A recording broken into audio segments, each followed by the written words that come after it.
CEW 101 basic electrical engineering and measurement की कक्षा में आपका स्वागत है।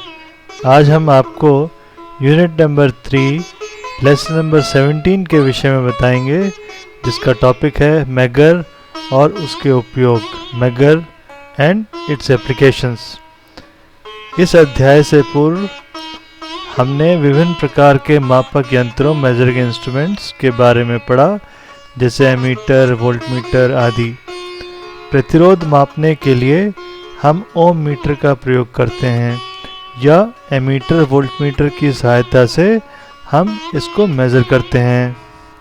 परंतु कुचालक, इंसुलेटर का प्रतिरोध बहुत ज़्यादा होता है। यह विधियाँ उसमें काम नहीं आती। इस अध्याय में हम कुचालक के उच्च प्रतिरोध मापन के बारे में पढ़ेंगे। ऑब्जेक्टिव्स, इसके ऑब्जेक्टिव्स हैं मेगर क्या है, मेगर के प्रकार, हस्तचलित मेगर की संरचना और कार्यविधि और मेगर के उपयोग।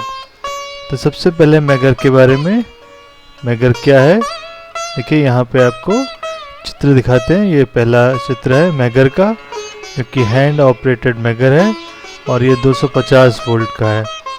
उसी तरह से ये दूसरा चित्र है, ये भी मेगर है, हैंड ऑपरेटेड है, ये 500 वोल्ट का है। तो ये जो हैंड ऑपरेटेड है, इसमें जो वोल्टेज जनरेट होता है ये 500 वोल्ट का है। यह सूचक उपयंत्र, इंडिकेटिंग इंस्ट्रूमेंट, कुचालक का प्रतिरोध मापने के काम आता है, जो सामान्यतः मेगा ओम्स में होता है, इसलिए यह मेगर कहलाता है। यह विद्युत रोधक परीक्षक, इंसुलेटर टेस्टर भी कहलाता है। इस उपकरण में एक दिष्ट धारा जनित्र डीसी जनरेटर होता है, जो कि उच्च वोल्टेज, हाई वोल्टेज उत्पन्न करता है। इस हाई वोल्टेज से दिए गए कुचालक का प्रतिरोध मापा जाता है। इस वोल्टता के आधार पर मेगर को वर्गीकृत, क्लासिफाइड भी किया जाता है, जैसे 250 वोल्ट, 500 वोल्ट, 1000 वोल्ट तथा 2500 वोल्ट का मेगर। देखिए, जैसे हमने देखा था, एक मेगर 250 वोल्ट का था, दूसरा 500 वोल्ट का था। जब कुचालक का प्रतिरोध ज़्यादा होता है तो उसे मापने के लिए हमें अति उच्च वोल्टेज के मेगर की आवश्यकता होती है। तो जितना इंसुलेशन रेजिस्टेंस ज़्यादा होगा, उतना हाई वैल्यू ऑफ वोल्टेज की ज़रूरत पड़ेगी, ताकि वो रेजिस्टेंस मेज़र कर सके। अब अगला है हस्तचलित मेगर की संरचना, construction of hand operated megger. देखिए, ये एक हैंड ऑपरेटेड मेगर है, इसके अंदर हाथ दिया हुआ हैंड, जहाँ से हैंडल है, इसे ऑपरेट कराना है। तो जब हैंडल को घुमाएंगे तो वोल्टेज जनरेट होगा, तो उस वोल्टेज से हम यूज़ करते हैं। उसी तरह से अब देखिए, ये इसका इंटरनल डायग्राम है। इसके अंदर 2 कॉइल्स हैं, ए और बी, और ये पोल्स हैं, नॉर्थ पोल, साउथ पोल। उसी तरह से इधर साइड में जो है नॉर्थ पोल, साउथ पोल, ये हैंडल है, ये हैंड ऑपरेटेड है, हस्तचलित मेगर। और यहाँ पे पॉइंटर स्केल दिया है 0 और इन्फिनिटी।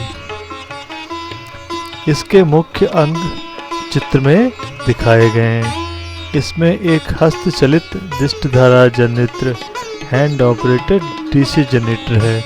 जनरेटर आर्मेचर को क्रैंक की सहायता से क्लच मैकेनिज्म के द्वारा घुमाया जाता है, जो कि पूर्व ज्ञात गति, नोन स्पीड पर ही स्लिप करता है। इस तरीके से जनरेटर की गति व वोल्टेज को हम स्थिर रख सकते हैं। कहने का मतलब ये है कि जब हाथ से घुमाएंगे तो एक स्पीड के बाद वो क्लच जो है उसको लूज कर देगा और उससे ज़्यादा स्पीड वो नहीं जा पाएगा। तो इस तरह से वोल्टेज और गति जो है वो कांस्टेंट मिलती है। चल तंत्र, मूविंग सिस्टम 3 कुंडलियों, 3 कॉइल से निर्मित होता है, जिसमें क्रमशः धारा या विक्षेपण, डिफ्लेक्टिंग कॉइल कुंडली, दाब कुंडली, प्रेशर कॉइल तथा प्रतिकारिता या समकारी कुंडली कंपनसेटिंग वाइंडिंग कहते हैं। तो इस तरह से इसमें 3 कॉइल्स होती हैं। इसके चल तंत्र मूविंग सिस्टम के साथ एक संकेतक पॉइंटर लगा होता है जो उच्च अज्ञात प्रतिरोध का मान अंशांकित स्केल कैलिब्रेटेड स्केल पर ओम के 1000 गुने में या मेगा ओम्स में सूचित करता है। प्रतिकारिता कुंडली का कार्य मापक उपकरण में अच्छा समानुपात प्राप्त करना तथा मीटर को बढ़ाना। मैगर में वोल्टता प्राप्त करने के लिए इस पर स्थायी चुंबकीय क्षेत्र वाला एक दिष्ट धारा जनित डीसी जनरेटर लगा होता है। अब देखिए इस चित्र में, अगला चित्र है, इसमें आपको एक डीसी जनरेटर दिखाया है। ये नॉर्थ पोल और साउथ पोल है, इसके बीच में जनरेटर है और जनरेटर को हाथ से चलाते हैं। जब हाथ से इस हैंडल को घुमाते हैं तो आउटपुट वोल्टेज मिलता है, जो वोल्टेज 250 वोल्ट है, 500 वोल्ट है, 1000 वोल्ट है। जैसा वोल्टेज चाहिए वो वोल्टेज यहाँ हमें मिलेगा। वो डिपेंड करेगा कि ये जनरेटर किस कैपेसिटी का है। तो इस तरह से ये हैंड ऑपरेटेड डीसी जनरेटर है। अब हस्तचलित मैगर की कार्यविधि, working of hand operated megger.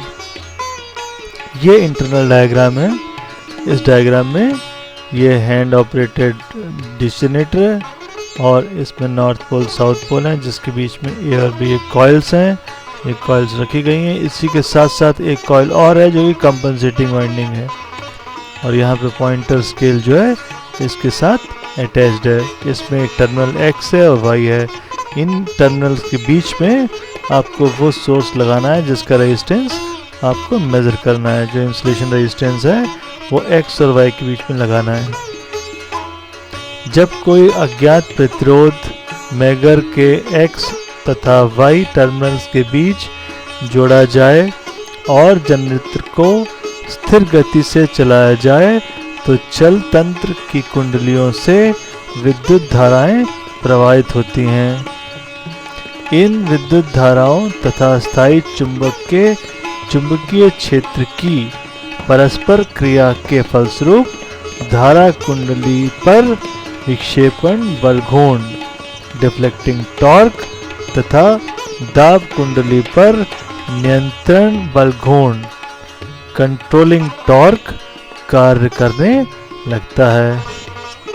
चूंकि दोनों बल घूर्ण एक दूसरे के विपरीत होते हैं, अतः चल तंत्र विक्षेपण होकर उस स्थिति पर स्थिर होता है जहां विक्षेपण बल घूर्ण तथा नियंत्रण बल घूर्ण परस्पर संतुलित होते हैं। तो उस जगह पर जाके रुकेगा पॉइंटर जहां पे कंट्रोलिंग टॉर्क और डिफ्लेक्टिंग टॉर्क आपस में बराबर होते हैं। परिणामी बल घूर्ण रिजल्टेंट टॉर्क द्वारा विक्षेप उस अज्ञात प्रतिरोध के समानुपाती प्रोपोर्शनल होता है जिसे मापा जा रहा हो और चल तंत्र से लगा संकेतक पॉइंटर उसका मान मैगर की अंशांकित स्केल कैलिब्रेटेड स्केल पर मेगा ओम में सूचित इंडिकेट करता है।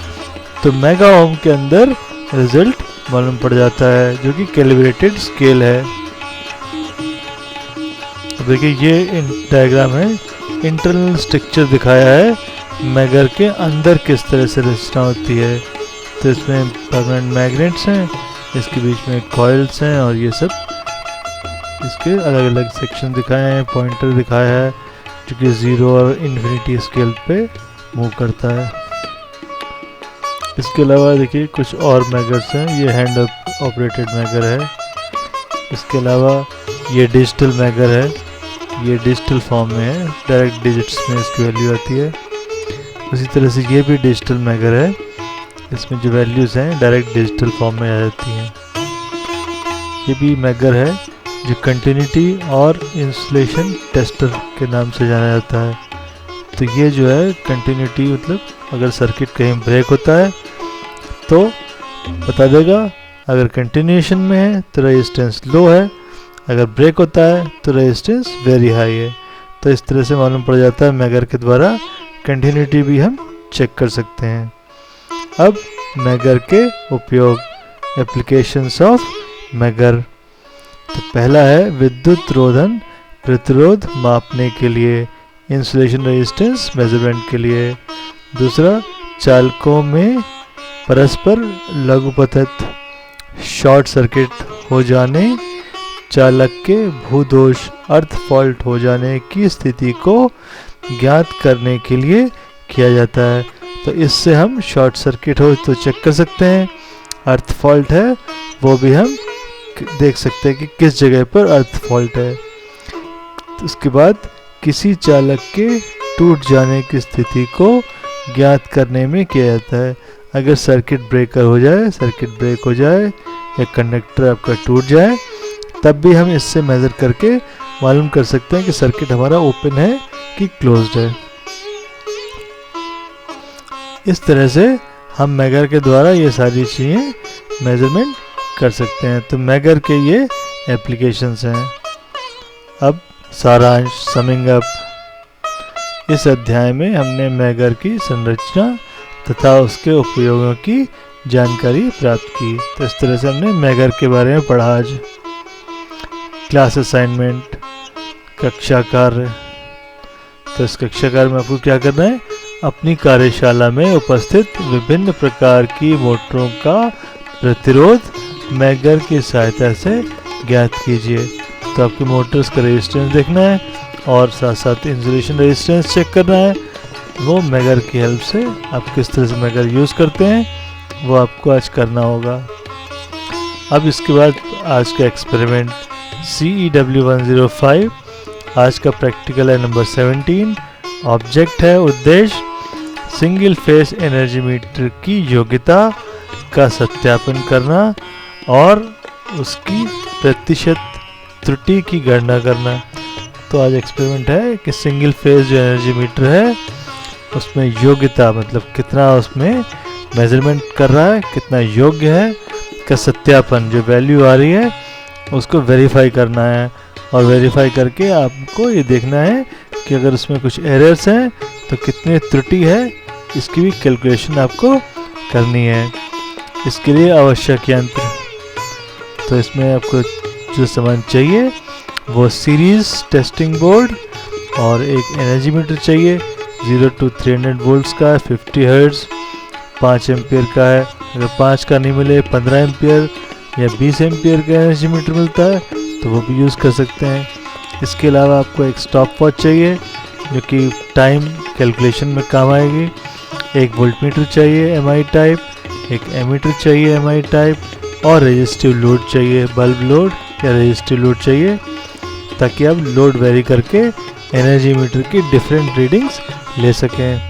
प्रोसीजर, कार्यविधि। तो ये सर्किट डायग्राम है। इस सर्किट डायग्राम में ये आपको एनर्जी मीटर दिखाया है। इसमें CC जो है करंट कॉइल है और PC इसका प्रेशर कॉइल है। तो एनर्जी मीटर की रीडिंग आएगी। इसके साथ साथ हमने एक एमीटर और एक वोल्ट मीटर लगा दिया। तो एमीटर की रीडिंग आएगी, वोल्ट मीटर की रीडिंग आएगी।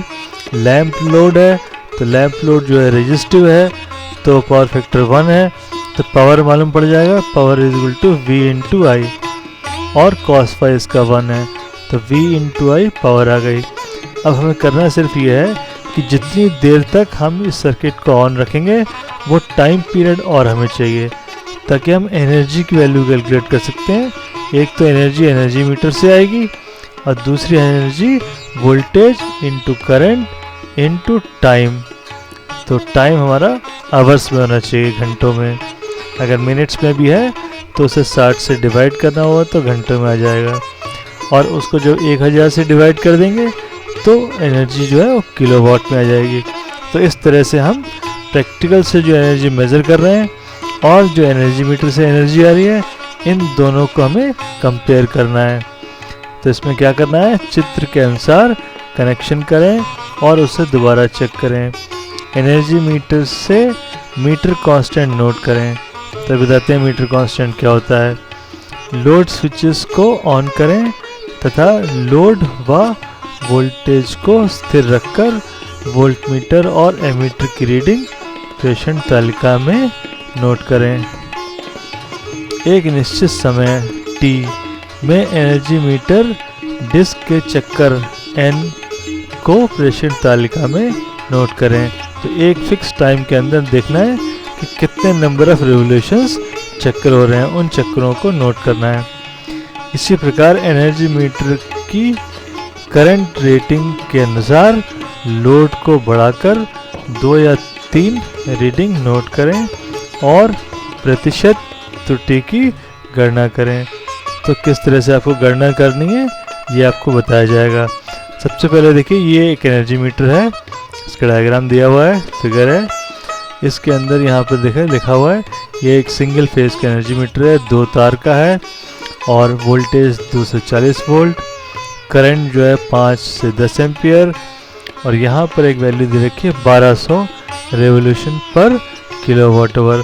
तो ये मीटर का कांस्टेंट है। मीटर का कांस्टेंट मतलब ये कितने चक्कर लगाने पर एक यूनिट एनर्जी जो है कंज्यूम होती है, वो इसका एनर्जी का मीटर का कांस्टेंट है। तो मीटर कांस्टेंट जो है यहाँ पे 1200 रेवोल्यूशंस पर किलोवाट है आवर है। तो इसका मतलब 1200 चक्कर जब लगाएगा तो एक यूनिट जो है एनर्जी कंज्यूम होगी। तो आपको सबसे पहले नोट करना है कि जो मीटर आप यूज़ कर रहे हैं उसका एनर्जी मीटर कांस्टेंट कितना है। ठीक है, तो मीटर कांस्टेंट आ जाएगा और फिर आपको क्या करना है, उसके बाद ऑब्जर्वेशन टेबल में रीडिंग्स नोट करनी है। पहले आपको लोड की अवस्था देखनी है, वॉट, कितने वॉट का लोड लगाया है, ठीक है, और उसके बाद वोल्ट मीटर की रीडिंग देख लेनी है, एमीटर की रीडिंग लेनी है और टाइम नोट करना है कितने टाइम के लिए आप एनर्जी जो है कैलकुलेट कर रहे हैं और जो डिस्क है उसके चक्कर कितने हैं, वो चक्कर n है, उन चक्करों को आपको नोट करना है। उसके बाद मीटर का कांस्टेंट क्या है, उस कांस्टेंट k को यहाँ टेबल के अंदर नोट करना है। कांस्टेंट हर बार सेम रहेगा। ठीक है, उसके बाद है गणना, कैलकुलेशन। तो रिकॉर्डिंग चक्कर बराबर निश्चित समय t में डिस्क के चक्करों की संख्या n। तो कितने चक्कर आ रहे हैं टाइम के t के अंदर, वो n है। अब हमें देखना है अब वास्तविक चक्करों के लिए 1 किलोवाट आवर में चक्कर बराबर 300 चक्कर। अगर मीटर कांस्टेंट 300 है तो वो 300 चक्कर होंगे। तो वास्तविक मान जो है 300 गुणा voltage into current into time divide by 1000 ताकि वो किलोवाट में हो जाए और 3600 ताकि वो आवर्स में कन्वर्ट हो जाए। अगर t हमारा सेकंड्स में है तो 3600 से डिवाइड करेंगे तो हमें ये टाइम जो है आवर्स में हो जाएगा। तो इस तरह से वास्तविक चक्करों की संख्या, वास्तविक कितनी एनर्जी कंज्यूम हो रही है वो मालूम पड़ जाएगी। अब हमें निकालना है परसेंटेज त्रुटि। तो परसेंटेज त्रुटि है रिकॉर्डेड चक्कर माइनस वास्तविक चक्कर डिवाइड बाय वास्तविक चक्कर इनटू 100। तो 100 से गुणा कर देंगे तो परसेंटेज त्रुटि हमें मालूम पड़ जाएगी। यही हमें इसमें करना है। हमें बेसिकली देखना यह है कि एक्चुअल चक्कर कितने आ रहे हैं और लोड के अकॉर्डिंगली कितने चक्कर होने चाहिए। तो रिकॉर्डिंग कितना है और वास्तविक कितना है, इससे हम एरर को कैलकुलेट कर लेंगे तो पता चल जाएगा हमारा मीटर ठीक चल रहा है कि नहीं चल रहा है। ठीक है, तो अब प्रिकॉशन, सावधानियाँ, कनेक्शन ठीक पक्का से होनी चाहिए। वोल्टमीटर और एमीटर की रीडिंग में बदलाव नहीं होना चाहिए, कांस्टेंट होनी चाहिए, चेंज नहीं होना चाहिए रीडिंग लेते समय। एनर्जी मीटर को ऊर्ध्वाधर अवस्था वर्टिकल पोजीशन में लगाना चाहिए।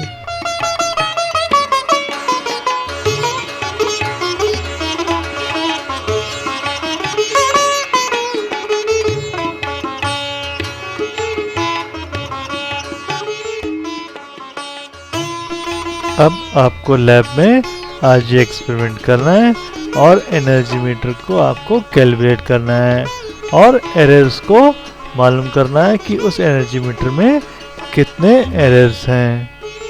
धन्यवाद।